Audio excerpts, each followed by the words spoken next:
Soldiers of Shoot. Soldiers of Shoot, Hollywood Edwards. With me is Electric City Saint. Saint, what's going on? Not much, bro. How you been doing? I'm doing all right. We also have our first militia member here, the Soldiers of Shoot. We'll call him Q. Lil Q, what's going on tonight? Nothing, bro. I'm chilling. Watch some Smacky Down. That's about it, though. Yeah, I watched some Smacky Down, too. Saint did not watch Smacky Down because he was too busy watching Archie Bunker reruns, and that could be a future show. That's just a tease. We'll introduce that next week, maybe. Smacky Down. We're going to fill you in, Saint, on what you missed. All right? It just happened. Yeah, go right ahead. It just happened. And guess what?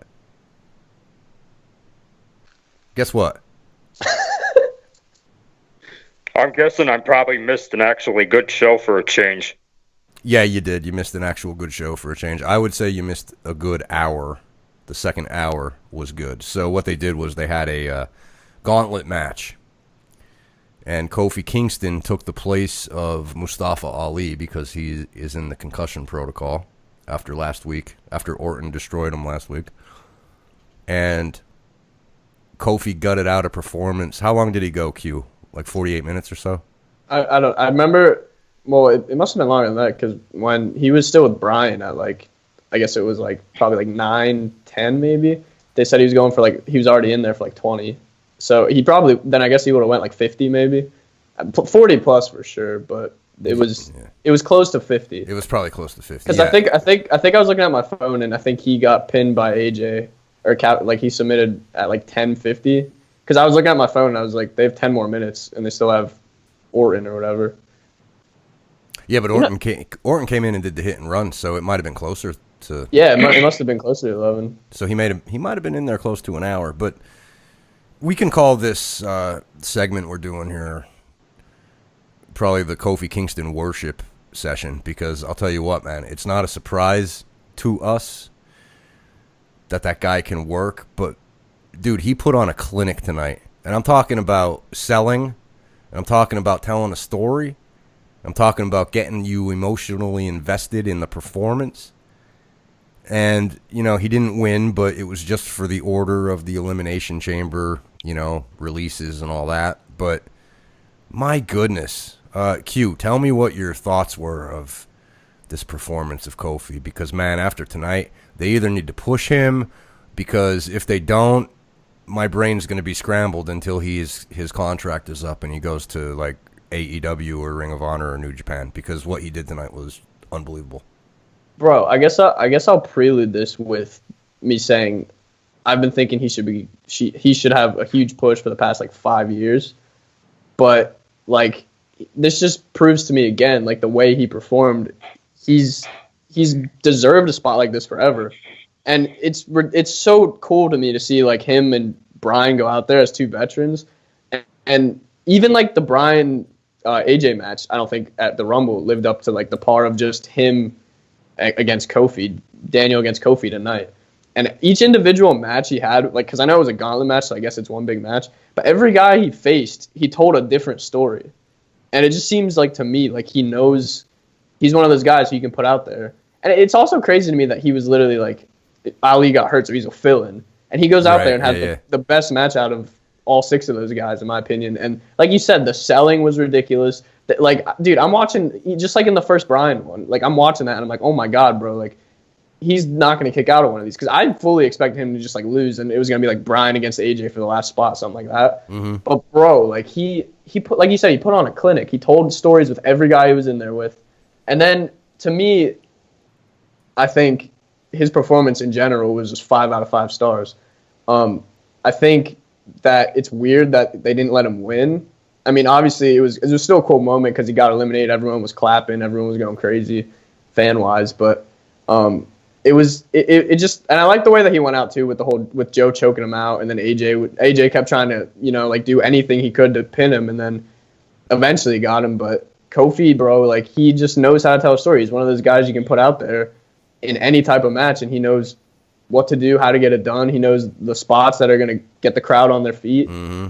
You know what I'm saying? Like he to me, he's always been that main event guy who's never gotten, the exposure. But in tonight, for an hour and 10 minutes, hour and 20 minutes, whatever it was, that was clear I think on everyone's television screens that he's a main event guy, and he needs to be pushed like a main event guy. Because the story that he told with AJ when AJ came down and AJ he's trying to help him up and he's saying you don't have to do this, and dude, Kofi just AJ telling him you don't have to do this. He actually said, I don't know if you could hear it, but he said you tried your best, and Kofi just flipped. He flipped into another dimension and he's pushing him and pushing his face, going, don't talk to me like that. I've been here for 11 years. I've been waiting for this for 11 years. Yeah, and I thought, oh my God, he was just on fire tonight, man. I was so impressed. But you think about it, this is the first time he's gotten maybe a singles match in how long? This is the first time he's went more than 20 minutes in how long? You know what I mean? This is the first time he could go out there and tell a story, and he knocked it out of the park. And I don't know, if you're whoever's in the back making those calls, I don't know how you don't see that and oh my God, this guy's money, bro. And he's such a likable face. He's such a good face. And he, like you said, he knows how to tell a story. The whole thing with him at 8, I almost texted you and was going to be bro, AJ looks like a heel right now. Totally, totally. You know what I mean? That was the story they could tell. And that he told it perfectly. And they both, dude, Kofi just carried that last hour and 20 minutes. And he made that, for me, the best SmackDown show, best WWE show I've seen in, a year, bro. I'm not even kidding. That was that good. Totally, you know what I'm saying? It was so good. Yeah, let's bring in the Saint here. Saint, I know you didn't see the match, but we're talking about it. Just give us some thoughts on Kofi and what you're thinking right now as you're listening to us talk, because I would highly suggest you go watch this gauntlet match. Bro, the guy is absolutely incredible. I mean, I'm reading online that he actually did go the full hour, which I think is absolutely freaking tremendous. That's a real testament to the fact that the guy is a premier athlete, which I think, you kind of, even though they all are, you kind of forget that sometimes that, these guys are world-class athletes that have the stamina and the endurance to be able to pull off something like that, incredible like that. And it, from the sounds of it, he really did carry that whole first hour, because what I read online, the first or the second hour, the first hour, though, it basically sounds like they hardly got anything done. And it's crazy to me when you have a 2-hour show that, I realize over an hour was dedicated towards that match, but it's insane to me, when 2 hours that they're hardly getting anything done. And it's the same thing with that on Raw. It's they have 3 hours, but they're not maximizing their time. And that's one thing that you get taught from an early age from coaches, from your teachers, from professors, whatever, that you got to maximize your time. And I just, anytime I watch Raw, which I haven't in over a year, like I said, or SmackDown, it just seems like they waste my time and they waste their own time sometimes. Yeah, that was advice I never took from my coaches and teachers. I still waste time. Bro, and that's an interesting thing. It's weird to me that SmackDown, because that stupid restart match last night on Raw. Yeah. Why do they have all the main event caliber guys on SmackDown? Do you know what I mean? Sure, Finn Balor's there, Seth's there. I don't remember the last time I've seen either of those guys put on a match like what happened tonight. Right. But if you think, just those guys in the gauntlet match, including Mustafa Ali, who I think's really good. I agree. Imagine if just Jeff, Ali, and Kofi were on Raw. That's enough for me to be because the guys that were in that match yesterday was Lashley, Strowman, who, dude, I still am not impressed with Strowman. He is what he is, I guess. All those guys to me are just not even close to where the 6 or 7 guys I just talked about on SmackDown are. And that's weird to me if you're trying to get your ratings up on your number one show. Well, you know what I think it is? I was thinking about this a lot for the past 24 hours because of the constant barrage that we see on Raw with the women. Mm-hmm. I think they don't have enough guys over there to keep it interesting, and the women getting the push are affecting this. And I don't even know what they would do. If he decides to end the brand split and you start having AJ and Joe again on Raw and stuff, what happened to the women? And can he even backtrack at this point? Because if they get less time, that's going to be a problem with the fans. Well, yeah, and I remember last night too. I was watching, like I was checking the time, and the girls took up half of that show, if not more. Yeah, you know what I mean. Yeah, and that's. I'm not like I don't want to come off like I'm like totally hating on what the girls are doing. Oh, I know. Because I think it's cool, but like, God, okay, like generally speaking, people don't watch wrestling to see girls who, for the most part, I'm not saying they're all unathletic, but a lot of the girls can't do anywhere close to what the guys can do. I mean, like Charlotte is awesome, and like Becky and all those girls, but like Nia and Tamina, they have 4 moves. You know what I'm saying? They Tamina specifically is bad. Like she sucks pretty much in everything she does. Okay. I'm like I don't want to come off like I'm hating on her, but like that splash she did last night, where like she didn't even make it seem like she had a chance of hitting it. Yeah, I like, know. Yeah, you know what I'm saying? She totally like, put her legs down to take the. Yeah, know, she didn't even like, try. I know. Like as soon as she came off the ropes, her legs were like her knees were already up. Like she clearly wasn't gonna hit it. And I'm not saying like take away the girl's time. I just think it's not even like there's like a equilibrium between the guys and girls right now. It's like the girls are getting so much more airtime on Raw, and it's not like entertaining for half of it, and that's a big problem that they're having. You know what I mean? Becky started the show, ended it. There was that 3-way tag match, and it's just like, and then like I said, we watched SmackDown, and I see the best match I've seen in WWE for a really long time, and it's just like, why would that not be on their flagship show? It just doesn't make any sense. Of course, yeah. Saint, jump on in here. What is it, man? Why is the roster so unbalanced between the two shows? Because what we saw tonight, and even Samoa Joe, like I got to give credit to the guys that Kofi was working with. He told a hell of a story too, beating up Kofi, you know, and he's such a good heel when he's matched up with the right person. I feel like at least half of them should be on Raw instead of having 3 to 4 women's matches and 2 to 3 women's segments. I mean, it's my preference personally, but Saint, jump in. What do you think? I think they're like when they have the switch up or whatever coming up soon. I think that should really help. But I kind of feel like maybe the reason that SmackDown is so stacked is I kind of feel like they want to have that be like, because they're having the deal with Fox coming up soon. I think they want to have all that's part of it. I think they want to have all their top guys on that brand. And I even heard like a rumor a couple months ago that they plan on bringing Ronda Rousey over to SmackDown because they want to have more, like, I would say like the more like sports like related element right. with the broadcast. Right. I think part of it too, though, is like the fact, and this is something we talked off air yesterday, that they're going all in with like the women's revolution, but it's almost to the point that it's like overbearing and like they're going overboard with it. Because even tonight, like I said, I did not watch SmackDown, but I was reading up on it. Pretty much like the first half hour was all like the women's segments, pretty much. I mean, they started out with Charlotte Flair coming out. And then I think after that they had like a match or something, like the female match or whatever, didn't they? Yeah, what was the match cue that they had? It was Mandy Rose and Sonya Deville, right? Against Naomi and Carmella? Is that who it is? Naomi and Carmella, yep. Yeah, because those 4, they're in the Elimination Chamber match. Mm-hmm. And I know they're trying to build Mandy and Sonya Deville. But I mean, like Bobby just said, like that's been the formula we've been getting from both shows lately. Just girls for a half hour, Yep. Well, let's do this. Let's switch gears here back to Raw for a second. But if you're listening and you didn't watch SmackDown, go watch it because Kofi. I'm serious. So good. Strange as it sounds, go watch it. Back to Raw here for a second. The Saint and myself did a little banter last night for the YouTube. And we were talking about everything on Raw except for the Dean Ambrose spot because I wanted to save it for tonight because we knew we would be having you on. I don't know what's true. Dave Meltzer is who he is. But Dean Ambrose comes out, picks up the mic, and says to Seth Rollins, I got one thing to say to you, slay the beast.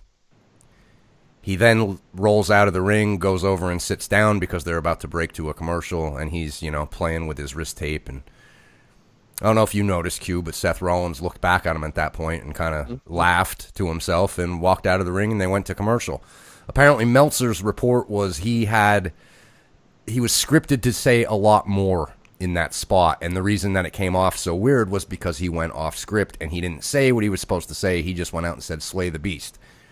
Meltzer saying that he was supposed to do the whole history of the Shield, he was supposed to bring up Roman Reigns, and then he was supposed to drop the Slay the Beast, as if Seth was, he's giving Seth his support because they're brothers, but he didn't do it. So my question to you, Q, is, A, do you think that he did go off script, and B, is he going to get in trouble for that? Is he starting to mess with the script because he knows he only has 2 months left? Or is there a bigger thing going on that Saint would like to say is a work? Okay, A, I think he went off script. B, I don't think he's going to get in trouble for it, only because it's not huge. And at this point, I think they're Ambrose is on every show. I think they need him, and I don't think they want to. At this point, you can't just write him off, especially with the public knowing he's gone. You know what I mean? That would I feel like that would look badly on the company. Okay. And 3, I still don't think it's a work. And let me also say that I think that segment was a lot better because he went off script. I think that was perfect for him and Rollins, for him to just be like, I got one thing to say, slay the Beast, and then roll out of the ring and be himself and do that thing. You know what I mean? Nothing else needs to be said. To me, that's better, because him just laying out stuff again and doing the whole WWE summary thing, to me, him just saying slay the Beast is a lot more intriguing, and it's cooler for the public, because it's like the way I viewed it was okay, that's kind of sick, because they were brothers and then they were enemies, and now he's just I got one thing to say, slay the Beast, I'm on your side, I want you to do well, and I think it's known he's leaving. So to me, that's that segment that he did and him going off script worked a lot better than what I think they were going to make him do. Sometimes, honestly, I would say, subtle is the best way. I think I personally like the way he did that better, this by having it be simple and to the point like that. I think with Ambrose, even in real life, he's a guy that marches to the beat of his own drum. I think, he has a weird way of saying things that speak volumes, I think, without he's so good on the mic, but I feel like sometimes he doesn't even need to go too wild with it or too long. He's just so good at doing that. I'll say too that, on record, most of the time I pretty much take what Meltzer says with a grain of salt. So, I mean, it is possible, that he went off script, but, in my opinion, whether he did or not doesn't matter. I think, what he said and how he said it was very impactful. And, ultimately, sometimes that's what matters the most. Okay. That's Ambrose. I think he did go off script, and probably because he knows he's not going to get in trouble for it. I just wanted your guys' opinion on it. I think they're just going to keep sending him out there, not only because the fans know, but it keeps us talking as well. But go ahead. I was going to say, do you guys kind of think that maybe, because he knows he's on his way out, do you possibly think that maybe he decided to just phone it in and didn't feel like doing the rest of the big promo that they had scripted for him? Or do you think that he just personally felt that that was the best way to approach that?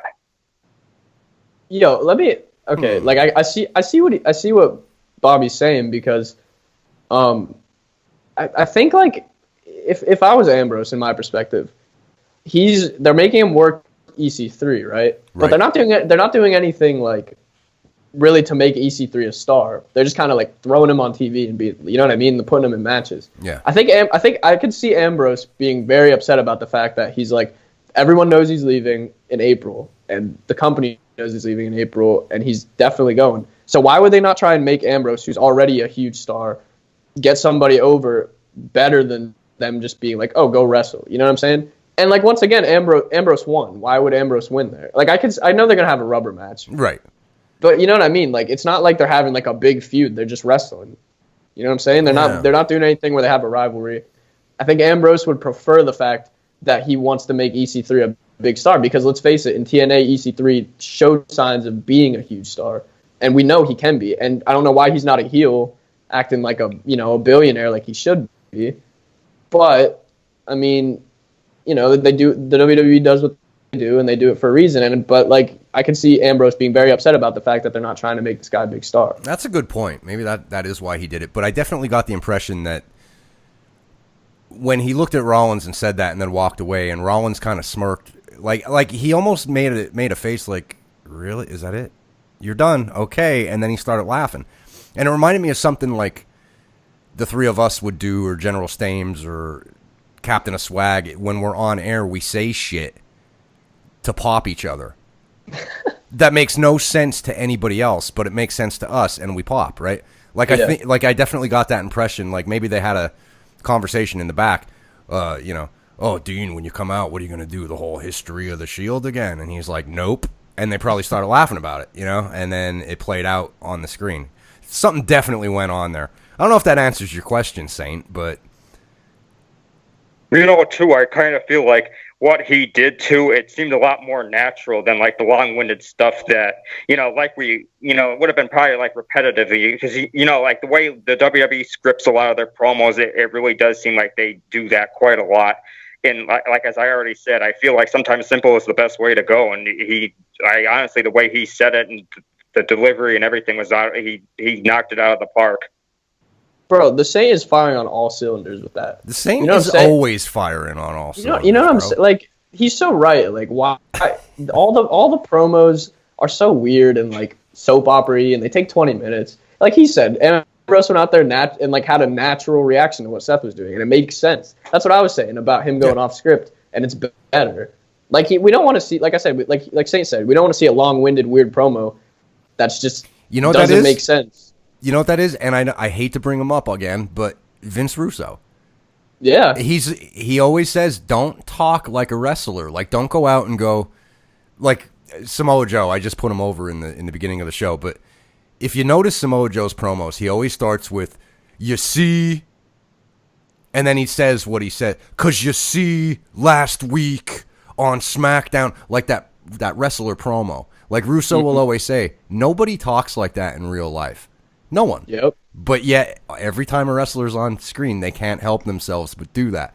Ambrose comes out and he goes, I got one thing to say. Slay the beast.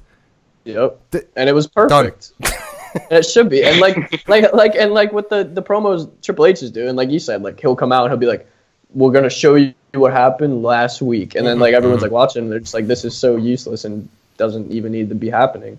And it just, like you said, or like Saint said, it needs to be natural. Yeah. And Vince Russo speaks facts, you know what I'm saying? So like, I know you like, you bring him up a lot, but for good cause, because he knows how to write TV. Right. And these guys don't, bro.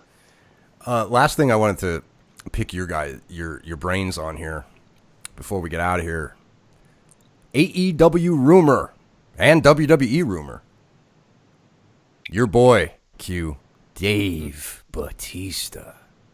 My boy. Apparently it's reported that he's in talks to come back and do a WrestleMania match, and then now that we have competition to WWE, and this is the point, AEW haters, if you're listening, this is the point. This is what competition does. This is what money does. Apparently he's been in talks with AEW. As a matter of fact, Jericho today put out an Instagram post where he was at, I don't know, they were eating somewhere, and I don't know, were they in Florida? And Batista put his own out. Yep, I was with Jericho today. We're eating, had a good talk, had a good dinner together. Two-part question. Is Dave coming back to wrestling? And where will Dave go? Quite honestly, I'm not very sure with this because, over the years, he's developed into quite a movie star. He's been in Guardians of the Galaxy, of course. He's been in other projects. He's a guy that's going to garner a big contract no matter where he goes because he's such a star that he could demand, that kind of level of money. And that's the beauty of AEW, with Tony Khan being the financial backing because they have I'm pretty damn sure they're going to have the financial capacity to afford him, and that's incredible because obviously if we're talking about TNA or Ring of Honor or New Japan, damn well them guys aren't going to be able to afford him, but AEW, they have that ability that they could actually bring in somebody big like that. And I think it'd be excellent for them to bring him in. I think the only issue is I kind of feel like, he's always been a WWE guy. Would he change things up and go to AEW? I think that's the true question in all this, because I kind of feel like I don't really see him burning bridges with McMahon, to come over to AEW. Would it be incredible? Hell fucking yeah, because we love Batista. The guy's been incredible since the early 2000s. So, and obviously it'd be a big pickup for AEW. I personally hope that he would go to AEW over to WWE, but I kind of feel like he probably, if he signs a contract with WWE, he probably wouldn't have to, he wouldn't have to do quite as much. Because I think he'd probably only sign on for a WrestleMania, maybe something with Triple H, since they teased that earlier in the year, and that'd probably be about it. Q, what say you? I see. Here's the problem. Here's my thing. He's at the point now where, if he did WrestleMania, what would they make him do that would make any sense? Especially since it's already February. Yeah. You know what I mean? Yeah. What could they possibly have him do that makes any sense? Do they still have the Andre the Giant memorial thing? Yes. All right, they'll probably just throw him in that. That's my prediction. The Animal will take out 10 people, and that'll be it. But AEW, that's intriguing to me. And to me, I think that makes the most sense for him if he wanted to come back. Because, like Bobby said, how they'll use him. He'll be an occasional wrestler. And I think if he wanted to actually come back to wrestling, he would want to be a wrestler again. And I think AEW can do that for him. And I think I can see him as a faction, enforcer maybe. Just in a role of taking down big people or, costing. But he'll actually wrestle too. I don't really see him in a title picture in either company, but I can see him being a very big asset for AEW, especially because of the knowledge he brings with, he's been wrestling for, 20 years now. You know what I'm saying? I can see him bringing backstage knowledge, and I can also see him being a really big on-screen presence, but I don't think he'd be a huge, title picture guy. But my prediction is if he's going anywhere, it would be AEW, because I think they'll pay him more. I think he'll be more suited to the company in general. I don't think he needs to come back to do a Mania show. That doesn't even make sense for his career. You know what I'm saying? Mm-hmm. I think at this point, it's actually worse for his WWE career if he would come back to do a Mania, because like I said, it makes no sense. So I think Dave will want to go to AEW if he wants to even make a return. Let's face it, he's a businessman now. He has a Hollywood career. He's a legit guy now after Guardians. So, I think the only way he comes back and starts taking bumps at this stage of his career is if the money's right. Yep. He's going to go business first. And if that means Tony Khan opens up the checkbook, who knows? And like you said, it is a good, it would be good to have some backstage experience back there. The more the merrier, I think, for their backstage. I think just real quick on what you just said about that, I think that, that translates to a Goldberg too, where he's at the stage of his career. Cause there's those AEW rumors of him coming in. Yeah. I think that's the same thing for him. Like you said, if he's going to take bumps, he's only going to do it for money at this point. You know what I mean? So I think anybody who's older, besides Jericho, because he actually loves wrestling, but anybody that's a Goldberg, a Batista, even a Ryback, I think they would only at this stage in their career go for money. And I think that's what AEW has, because let's face it, Batista and Goldberg don't need to go anywhere if they don't need to. They've done whatever they had to do. So like you said, at their age, I think it's all about, Tony Khan opening his checkbook, and that's what they would want to do. I want to say this, that I completely agree with something Q said earlier. I kind of feel like at this point in his career, what would an extra WrestleMania match really do for him? As far as his legacy and his career, I realize it'd probably be a big paycheck there with that, but he could easily get that in AEW, of course. And I feel like as far as he goes, he really does doesn't have anything left to accomplish or like prove in the WWE. He's a 6-time world champion. He's held the tag team titles 3 times, or 4 times, I believe. He's won the Rumble twice. He's been, Wrestling Observer newsletter feud of the year with Triple H, and The Undertaker, 2 times winner with that. I really feel like he doesn't really have anything left to prove there, and AEW would give him a new outlet as far as, proving that he could still go. Because, I mean, according to this, he actually is already 50 years old, bro. He turned 50 in January, apparently. And, I think he definitely still has a lot left in the tank. And I think, older guys like that, even like Goldberg, I think sometimes they get that itch and they kind of want to go out there and prove that they could still kick as much ass as the next guy. And I think even, Goldberg has done that at that WrestleMania, despite, what everybody says about that match and all that stuff. That run he had when he did come back, I personally enjoyed it. I think, it was cool to see him back in the ring, and he really didn't look like he lost too much of a step there, honestly. And I feel like with Batista, as soon as he comes back, damn well that he'll be, going on all cylinders, especially, coming off a, he's definitely staying in shape, obviously, because of all the movies he's been doing. But he also, a few years back, he even had that MMA match. So, he's definitely been training a lot of different styles and staying in shape. And I think as far as that goes, he definitely still has the body for it, of course. If you made it this far, we thank you. We appreciate it. Please give us a subscribe, like it, share it, comment. You disagree with us, you agree with us, anything we said, any of us, put it down in the comments. Dave Batista, we will keep an eye on that. Dean Ambrose, the Dean Ambrose watch continues here on Soldiers of Shoot. And everybody, tweet at WWE, #PushKofi. Go watch SmackDown. For Lil Q and the Electric City Saint, I'm Hollywood Edwards, Soldiers of Shoot.